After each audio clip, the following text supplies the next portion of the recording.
Ok, ce que je disais, c'est que Marcel, je t'ai écouté. J'ai mis comme un drap. euh, j'ai mis un drap ici devant la lumière pour diffuser le bail. Regarde ça, ça fait une image beaucoup plus intéressante. Regarde ma face, on voit beaucoup plus ma face. Comment je suis bien coupé. Le petit chessboard là, qui est à l'aise dans le bendo.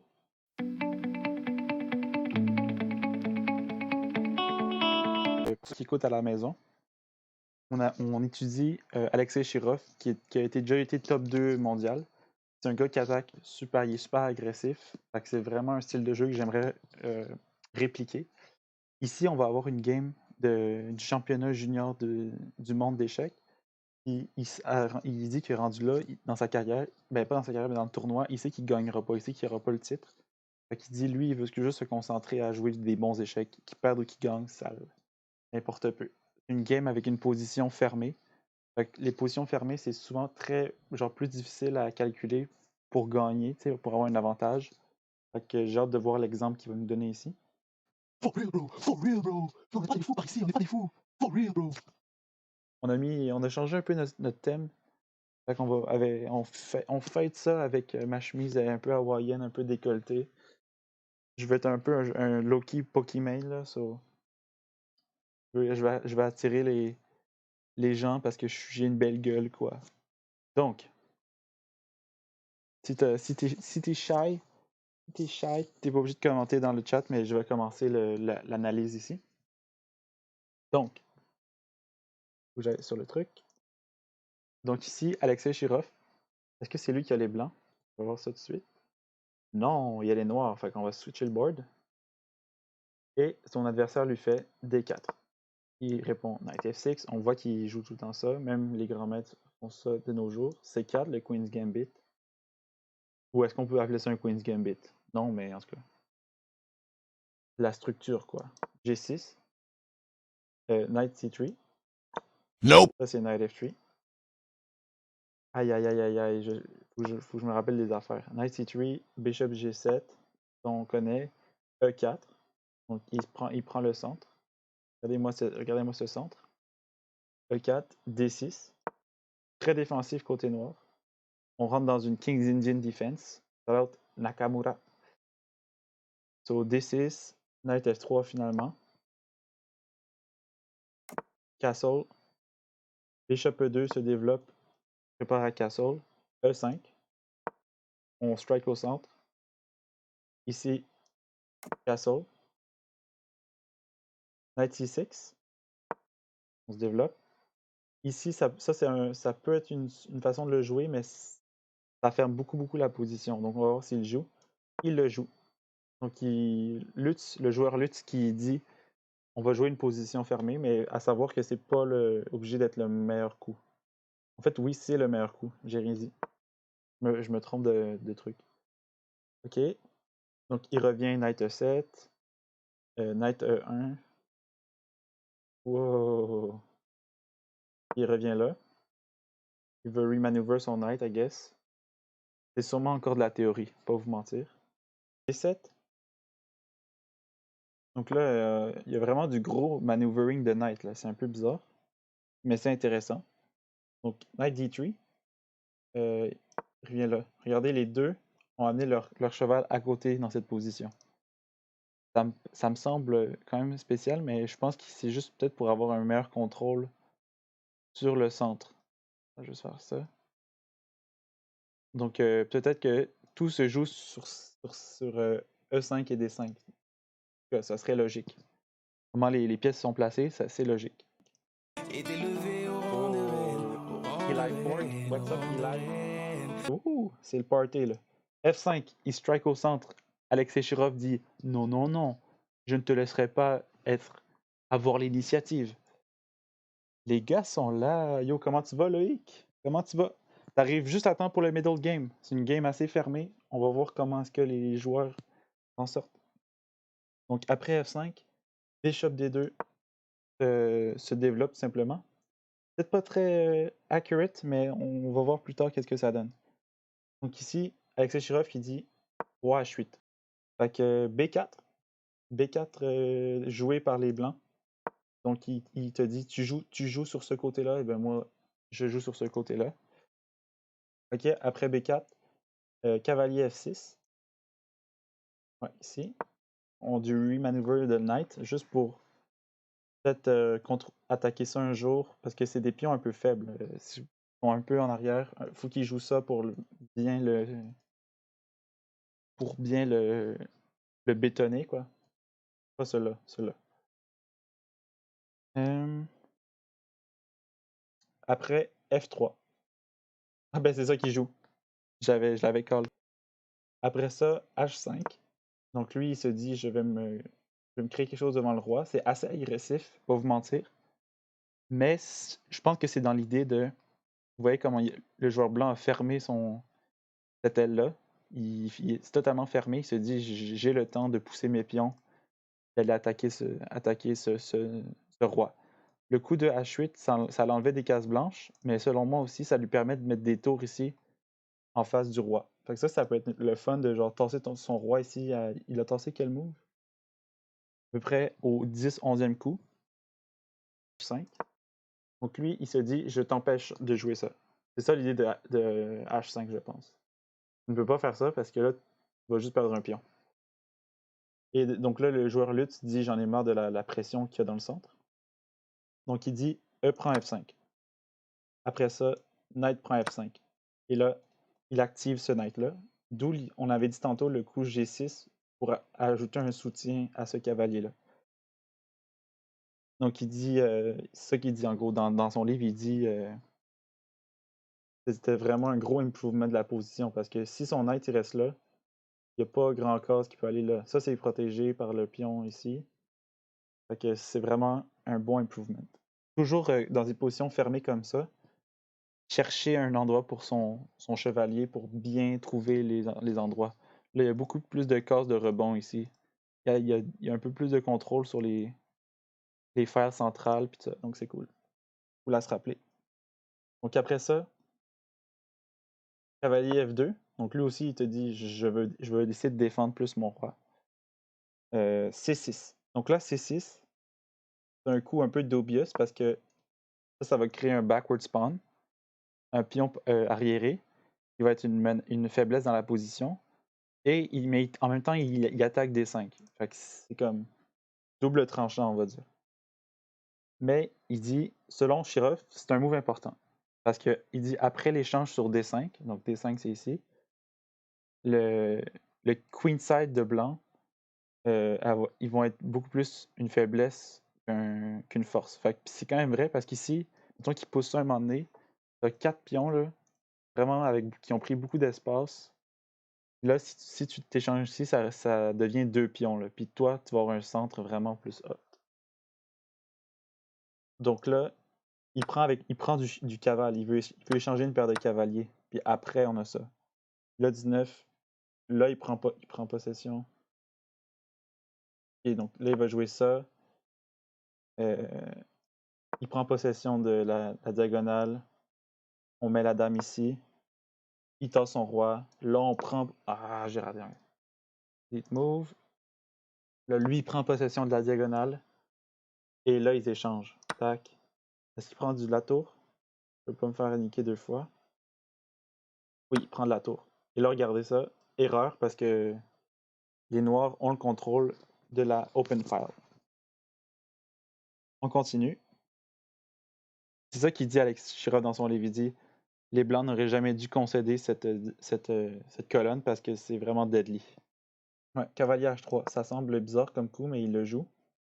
Peut-être qu'il veut essayer. Où est-ce qu'il veut aller? Il veut aller là? Pousser son pion, aller là? Ok. Donc il veut avancer son pion, peut-être ouvrir la position ici. À voir. À voir, j'ai envie de te dire. Lui, il va jouer dame D4.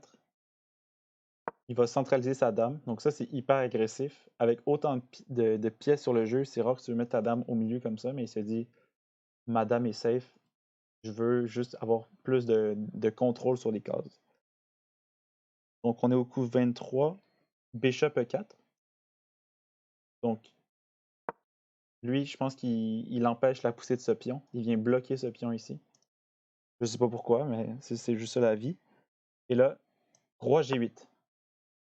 Donc là, pourquoi il joue roi G8? Je pense qu'il revient sur case blanche parce que il comprend que, regardez ce fou est emmuré quasiment. Il y a ce knight-là qui l'empêche de bouger. Ses pions l'empêchent de bouger. Il se dit, je vais être beaucoup plus safe sur des cases blanches que des cases noires. Parce que lui, lui, il peut attaquer ma dame, il peut faire des affaires. Donc il s'est dit, je me mets sur case blanche. Ici, lui, il va jouer tour E1, juste pour se tasser de son pion.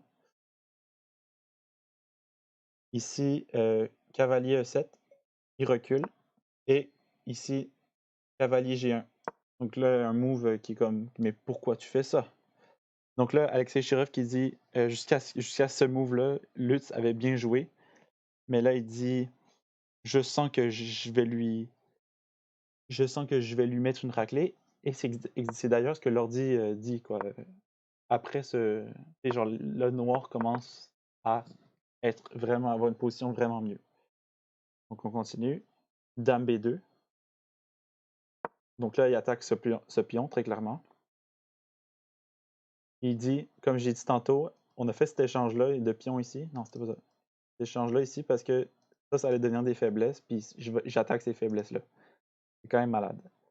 Donc là, bishop G5. Donc le mec, il va attaquer. Il va l'attaquer. Il dit, là, il essaie de m'attaquer, mais c'est très désespéré comme attaque, puis j'ai aucunement peur de ce qu'il va me proposer. Donc là, il fallait jouer cavalier F5 très tranquillement. Il revient là où il était. Après ça, G4, comme le plan. J'imagine qu'ils vont prendre, ouais. H prend G4 et F prend G4. Cavalier D4. Donc là, regardez-moi ce chevalier-là. Ce cavalier. J'arrête pas de dire chevalier. Ce cavalier-là, man, est ultra fort. Vous voulez des cavaliers sur la quatrième rangée ou la cinquième rangée de votre adversaire. Juste ce setup-là est beaucoup trop fort. Il contrôle tellement de cases. Donc si un jour vous arrivez à avoir ça, comme au milieu, là, go for it, totalement. On est rendu au coup 29. Vince, my boy Vince, thanks pour le follow. Ça fait plaisir. On se rapproche de la voie de l'affilié. Level 2, bitches. Donc lui, il prend ce pion. Lui, il prend ce pion. Donc lui, il va revenir tranquillement. Et Rook F8. Il te dit, bon, cette colonne-là, elle sert un peu à rien. Ben, je vais sur une autre colonne. Tout simplement. Il n'y a pas d'autres questions là. Genre, il se passe rien ici, je m'en vais là, je vais voir qu'est-ce qui se passe. C'est comme ça qu'il réfléchit, le petit Alexei Shirov. Donc, on est au move 30. 31, Dame D3. Donc, lui, il dit, OK, là, regarde, je commence à te faire des batteries, là. On appelle ça une battery en anglais. Et je vais venir te battre, en fait. Parce qu'il y a quand même ce fou qui contrôle les bonnes cases de sortie roi. Parce qu'admettons, après ça, je m'en vais, il y a la dame. Donc ça, tu peux pas vraiment faire ça, puis ça serait checkmate. Il faudrait que tu fasses ça, ça. Puis genre, il y a plein de trucs qui peuvent se passer. C'est assez incroyable. Donc le fou qui vient prendre ce pion. Dame G3. Dame G3, attaque le fou. Il revient à sa place. F5. Donc non, il vient challenge ce fou-là. Puis regardez, la tour est venue protéger ça et le cavalier est là aussi. Donc ça, c'est beau. C'est une belle harmonie de pièces, j'ai envie de dire. Donc là, lui, il va juste attaquer ici. Donc il va juste revenir ici. Bishop G2. Rook F7. Donc, il monte le rook. Ok, là, on fait le move. Fou H6. Il peut pas prendre parce que c'est cloué. Fou H6. Après ça, lui, il fait fou. Quel D7? Fou D7. Aucune idée pourquoi il fait ça. Fou D7. Dame G5. Donc là, il amène du stress dans la position. Cavalier F5. Lui, il revient, il veut essayer de s'attaquer à ce fou-là. Dame D8 échec. Roi H7. Donc il s'en va. Non, j'ai rien dit. Il s'en va se cacher pour pas se faire prendre. C'est le meilleur coup de l'ordi. Bishop F6 attaque la dame. Et après, je pense, Marcel, t'as raison. Je pensais que c'était un smothered mate. C'est quoi un smothered mate? En tout cas, il coupe la dame. La dame doit genre partir là. Ben pas là, mais. Youhou! On va voir où elle part, la dame. Donc, elle part en B8. Ok, regarde, tu sais, le gars, il s'est dit, ok, où est-ce que où est-ce que genre je screw? Le gars a screw en B8, man. Fait que c'est terrible. Donc il s'en va. Lui, il joue Rook G7 avant parce qu'il prépare la pression sur ça. Après lui, il joue Bishop E4. Donc il veut pas se faire prendre son fou. Mais là, c'est juste fini, là. Dame F2. Dame F2. Puis ouais, je pense que ça s'en vient un moment donné. Dame F2. Rook D1. Donc là, carrément, le mec, il fait rien de bon, là. Il veut pas juste se faire prendre sa tour. Parce qu'il est obligé de faire ça, sinon, il prend sa tour, il y a personne qui peut défendre. T'sais, s'il fait ça, il mange, il y a rien à faire, là. Donc, il s'en va avec sa tour. Dame H4, parce que de toute façon, c'est piné, donc on peut pas. Ici, c'est quoi le.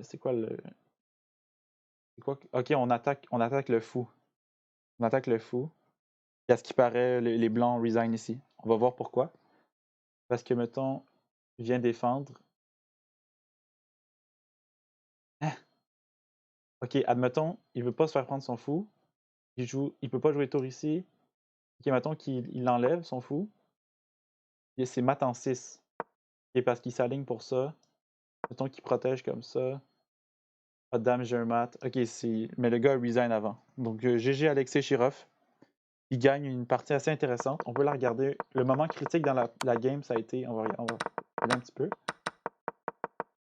En fait, on va aller voir l'ouverture. L'ouverture, c'est juste un King's Indian Defense. Où le joueur a poussé D5. Et là, on va voir que c'est juste des coups de chevalier, là. Donc, les chevaliers sont bien placés. Je suis en train de pointer avec mon doigt, mais c'est avec la souris que je dois pointer. Les chevaliers ont été bien placés. Et là, en fait, les noirs, ils ont juste été plus rapides. Ils ont été plus rapides à juste genre sortir leur pion pour faire une pression sur le centre. Puis, vous avez vu, lui, il a préféré le développement, mais c'était pas tant bon. Fait que, donc là, remaneuver de Knight encore. Là, on voit que ça, c'est très bon. On peut comprendre pourquoi il fait ça. Oui, il veut faire sa structure. Il veut faire sa structure, mais aussi ça renforce cette case G4 pour la pousser. Donc là, il se dit, je vais prendre aussi le contrôle de G4. Prends. On avance un petit peu. On trade des pièces au centre. Là, c'est un peu plus aéré. Mais regardez, ce pion, il est laid, tu sais. C'est encore des pions bien posés, tamisés. Ils n'ont pas perdu de temps, tu sais. Lui, il a perdu un temps à jouer ça qui est un peu inutile parce que toute l'action va se passer ici à la fin. Donc là, on gagne la cifère. On déplace un peu nos rois, nos knights. Et on prend et on trouve la case l'Eldorado. Regardez la position, elle semble super forte pour les noirs, les blancs. Là. Mettons que toi, t'es les blancs, tu préfères jouer ça, là, c'est sûr. À notre niveau, en tout cas. Mais Alexei Shirov qui dit, regarde, on attaque, ça sert à fucking rien, genre. Et la dame qui va être tellement forte dans l'attaque. Et c'est fini.